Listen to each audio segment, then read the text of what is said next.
Jatano Pongkaham, good morning. Yanke Jatak Naronto or song Kaisha the Sabui Inconai Mani Amo already to try Kaipeka Kanikai. It just Amo bahai norok Kananaji Kanadok the norok comment Kaisadi like Kandi. Okay, Sango Tong Tongani Amo Haikising as a Tanganani. Okay, no kichasa kanari on kani keda samane. Just chen ko fruit tasha try kanya er sam thanguru afro norok nai mane.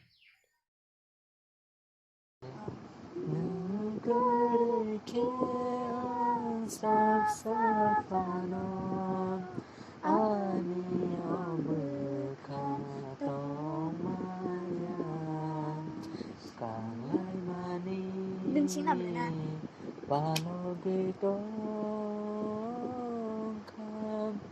Hai pha na na no tu tông khô khao Ana một na này đi vô man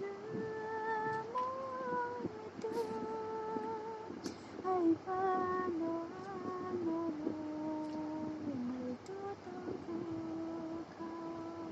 khô cả ngày mani